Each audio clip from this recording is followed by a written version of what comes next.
best playground! Hooray! Some weeks ago, I took a trip to the great city of Chicago to walk, to saunter, to contemplate the world we live in.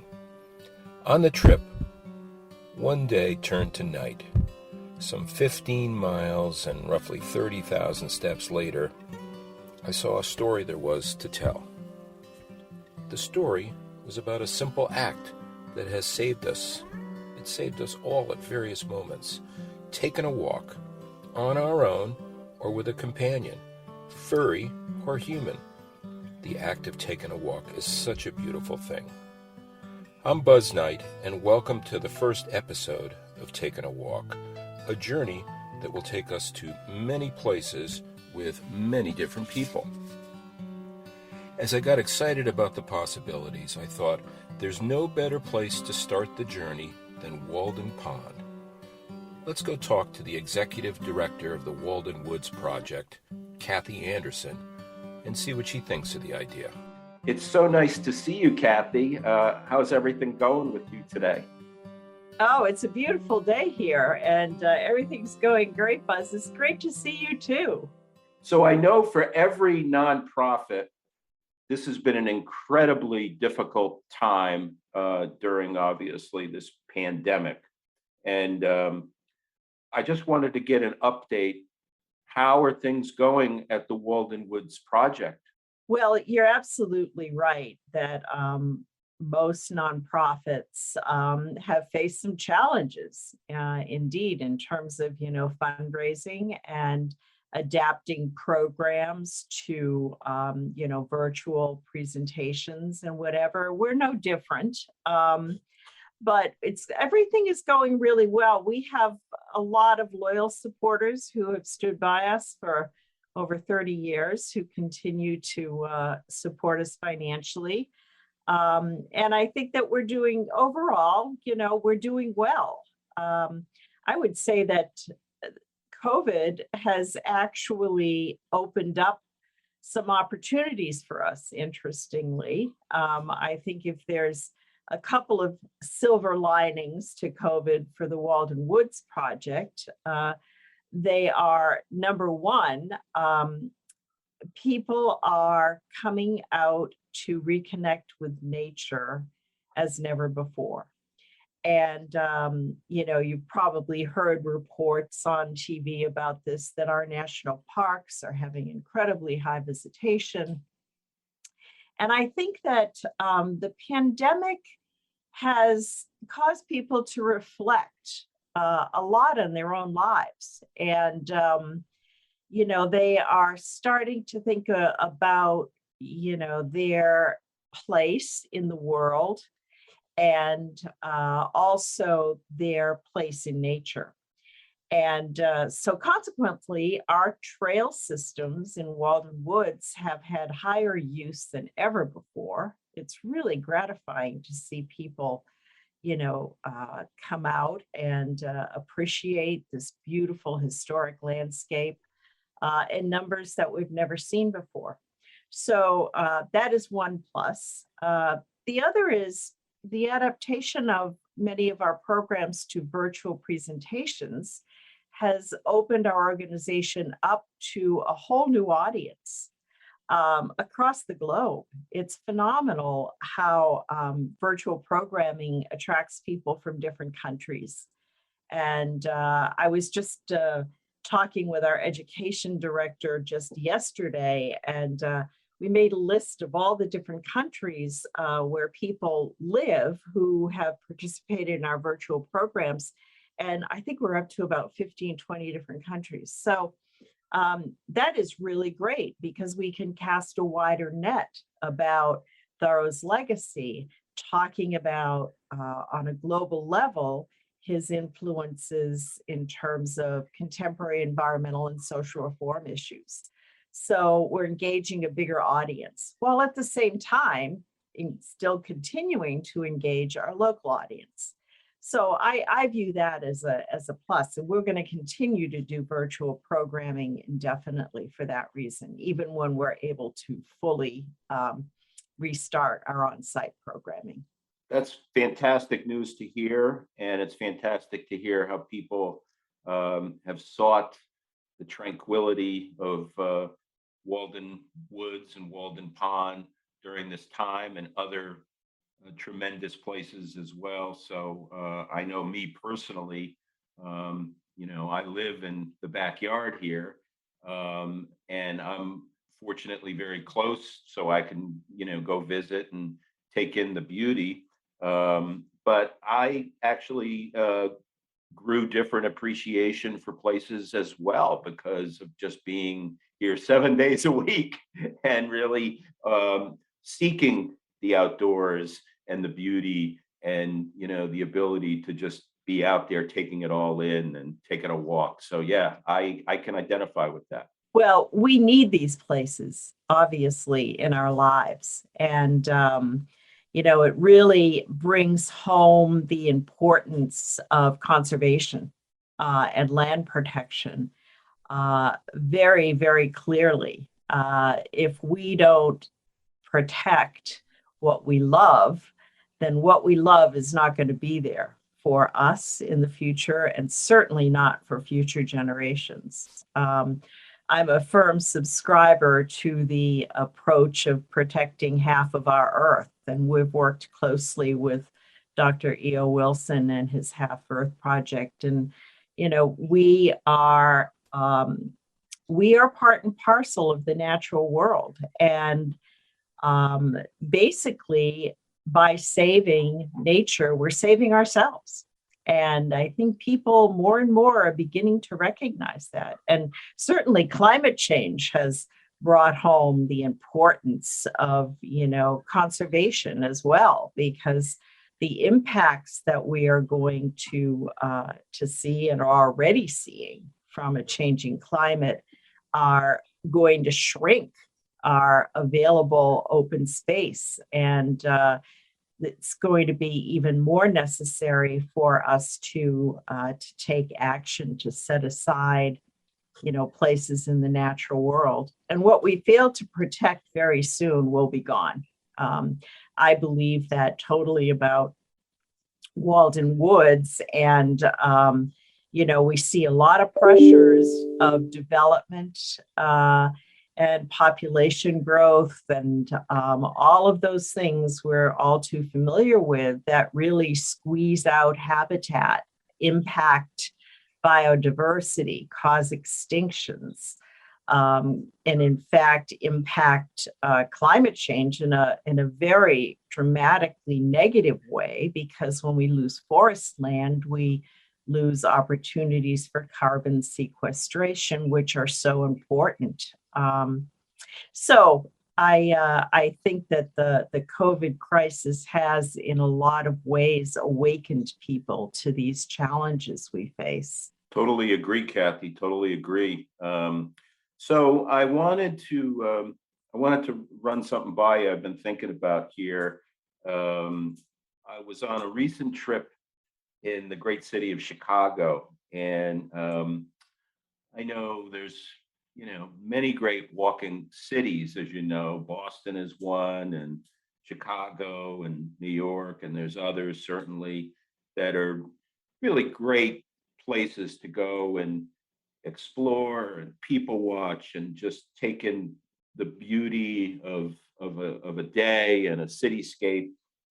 Just as there's amazing places such as Walden to do it that are more remote and taking in nature. And while I was on that walk, I thought of this idea for a podcast series called Takin A Walk, where I can really shine a light on a great location, a great guest, whether it be a friend, a new friend, you sort of name it, and really in the mindset of how taking a walk and mindfulness is so critical, especially in this day and age. So as I thought about it, I thought the only place to really start this is the rightful place of Walden for everything that it stands for, and obviously what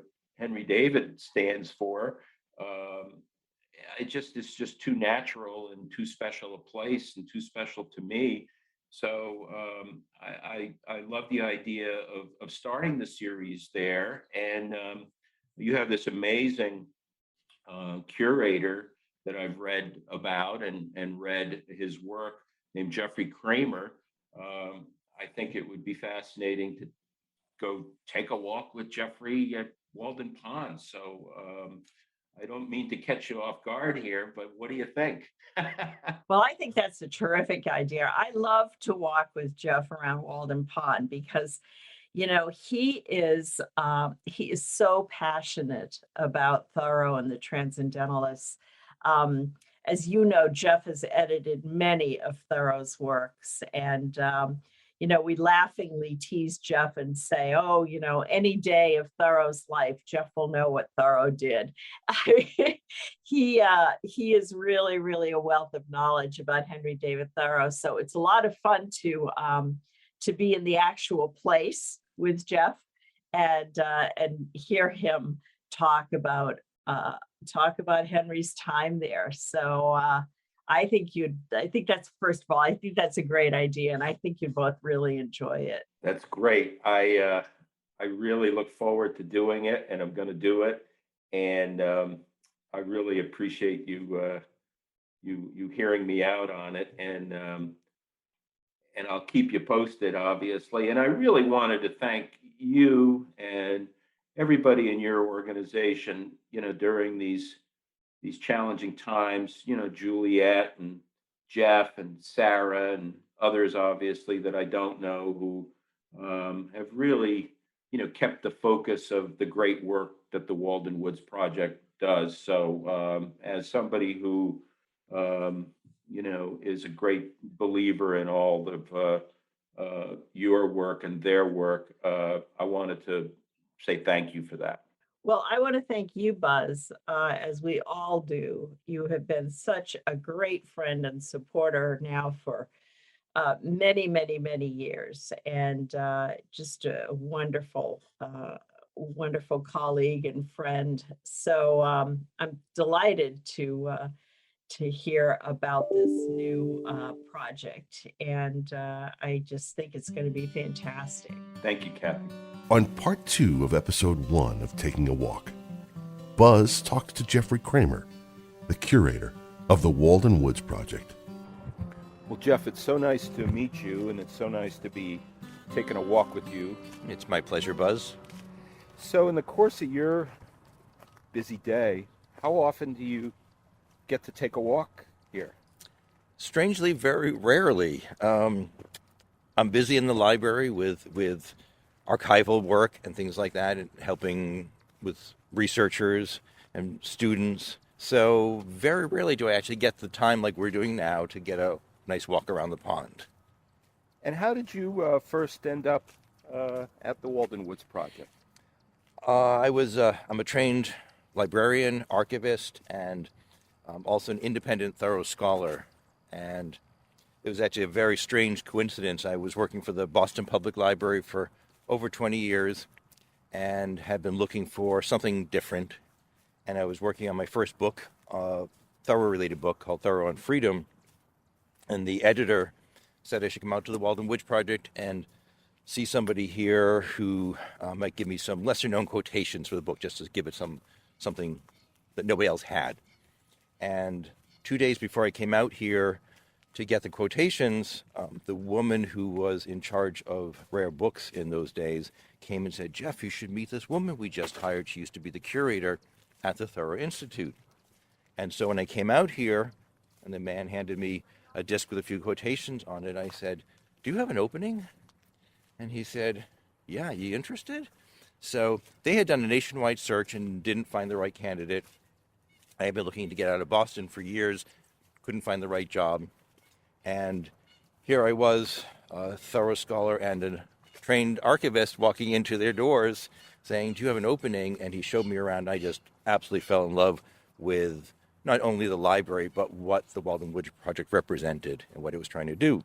So sent in a letter, invited for an interview, and was coming for my interview. And you know how when you really want something, you say something really stupid and kind of blow it. So I was really afraid of that happening. So I was about 5 minutes away from approaching the Walden Woods Project for my interview. And as you might know, or as your listeners might know, our founder was Don Henley from the Eagles. And so I said, if I hear the Eagles on the radio, this will be my job. And as soon as I said that, Hotel California started on the radio. And as I pulled into the parking lot, we had gravel parking lot in those days. You could hear the tires on the gravel, and the song Hotel California ended as I came out of the car. So it was just coming out of the car, I knew that was my job. And about a week later, I had the offer. I have goosebumps. Yeah, I actually do too. It's amazing. And in a time where you often hear about the fact of joy and what people have in their work, you are somebody that I perceive has incredible joy about your work. I do. The idea of having a position where you are spending your day talking and working with authors that you love, Thoreau, but also Emerson, Margaret Fuller, the Alcotts, all of them. It is a joy. And to get to talk to people about Thoreau as part of my work, I mean, who could think of anything better? So when you think of the time that we're in, and you think of the importance of mindfulness, and I believe mindfulness and walking certainly go hand in hand, how important do you think it is today, and specifically how important, is Walden around mindfulness? Well, I mean, Thoreau is certainly an important author when you think about mindfulness. Back in his day, what he would refer to would be deliberation, the idea of deliberating to think about things. So that's basically the same concept, to be mindful of what you're doing, how you're doing it, how it affects the people around you. So I think it's a very important concept, and I think people often miss that aspect of Thoreau. They talk about mindfulness, they talk about deliberation, but they don't jump ahead to how we refer to it now as mindfulness and how important those ideas that Thoreau was writing about in relation to how we conduct our lives, how much that relates to how we should be living our life today. And when we think also of solitude, morning, which has been so much a part of, what's going on around COVID. How do we cherish solitude when we're here, and really embrace that? Well, I think part of it is just to be content with who you are and what you offer. So Thoreau said, and amazingly, I'm very bad at quoting, but something to the effect, if I stand by myself, I'm never alone. So the idea that in solitude, you're not necessarily alone. And also the idea that you could be in a crowd full of people and be lonely. So where you are and the number of people around you or not around you does not make much difference in that concept, that idea. So for a lot of people I know, this period of being somewhat isolated has been very difficult. As a born introvert, it's been heaven. So it all depends which way you view things. Did Henry David go for walks though with others here, or was he? I mean, he was obviously a solo act. Right. So he did. People wanted to go on walks with him, friends particularly. He didn't necessarily enjoy that. So if you think about what was Thoreau's, I don't want to say job, but what was he did? He studied the world around him. He studied nature. He studied human interaction or the human condition. And he wanted to think about it. So a walk in the woods or boating on the river or whatever he chose to do for 3-4 hours a day was part of his work. And he would say things like, you would not necessarily watch a doctor do surgery or follow a lawyer into a courthouse. You don't do those things. When a person's working, you let them work. So usually he found that when somebody accompanied him on a walk, it was more of an annoyance than anything else. But he also embraced this community. He did. This did. whole area and community of, Yes. of special people, right? Yes, and he was always a part of his community. So a lot of people tend to think of Thoreau as a hermit or somebody who went away from society, but that was never the case. Even when he lived here at Walden Pond, he was going to town almost every day. And he'd visit with people, visit with friends and family, gossip with the farmers, get his newspaper from the post office. So he was always part of that. And he said at one point that he lived in two worlds, nature and the post office, meaning the natural world, but also the social world, society. And if you think of, for instance, Walden as a pilgrimage for Thoreau, the most important thing on any pilgrimage is the idea that you go and you learn and then you share it. You come back and you share it. So Thoreau was very clear that he wanted to help, as he said in Walden, wake his neighbors up. So he never went away from society. Society was always integral to who he was and how he conducted himself in the world. How about entertainment? Was there a sense of entertainment in the community? Music, as an example? Mm-hmm. Well, Thoreau liked to play his flute. He made his own music. In fact, he talks about in his journal about going out onto the pond and playing his flute and playing with the echoes of the flute. So I like to think of Thoreau as being one of the early jazz musicians out here just improvising totally. But yeah, there would be entertainment. Entertainment in those days would be often going to a lecture, so some forms of adult education and lecturing, but also musical performances, theatrical performances, things like that. Thoreau, for him, it would mostly going to lectures. Do you think, in light of the times, that there's a greater appreciation for the beauty of Walden and places like it? So when people are, looking to get outdoors and take a walk, that they find or rediscover places such as this? I think so. Certainly during the pandemic, the number of people visiting natural places such as Walden or a national park or any kind of outdoor space, a rail trail, whatever it is, there are a lot of people taking advantage of that and trying to find something in this natural world of ours. Which I think is such a great byproduct of what's gone on. Absolutely. Because if we forget about the beauty of places such as this, then terrible things can happen. Yes. Our connection to the natural world helps us be better people, helps us live our way in a more positive way in the world. And so somebody like Thoreau, who said he was part and parcel of nature, he was a natural creature, did not set himself apart as something different from nature. So he wasn't necessarily different from the fish in the pond or the trees or whatever. He was part of that world. So if you think about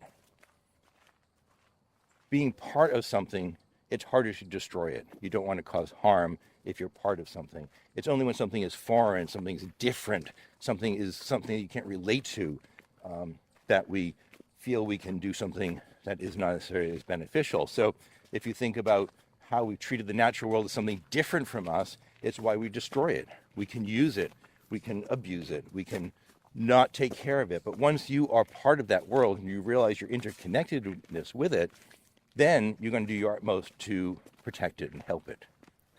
What do you think he would have thought of the discussions on climate change of today? That is actually a hard question, because for Thoreau in his day, and because so many of the things that we are experiencing are things he could never, ever have anticipated or thought of. But for Thoreau, the world, the universe took care of itself. So things were constantly in flux, things were constantly changing. So that if you let it alone, Thoreau believed, then it would eventually repair itself, or you'd have something different. Not necessarily better, not necessarily worse, but just something different. So if he were here in his mindset for the mid-19th century, looking at climate change, he might say, just step back, it'll take care of itself. Now, for somebody like Thoreau, that also meant that the natural course of things could actually eradicate human beings. And that was also, for Thoreau, part of the natural course of things. So he talked about, that for any group or thing that is being destroyed, it is bad for that group or thing, but that thing, other things will take its place. So for Thoreau, I think he would actually look at the world as if it changed to a point where human beings could no longer live on this planet, that would be just one part of the cycle that has changed and is gone. But other things would probably carry on. Not a very human-centric position. Jeffrey, I really, I can't thank you enough for taking a walk here with me. Sure. So as we close, what things would you like the audience to know about the great work that the Walden Woods Project is doing that you want people to know about? Well, mostly that we have multiple missions that sort of cross over and work together.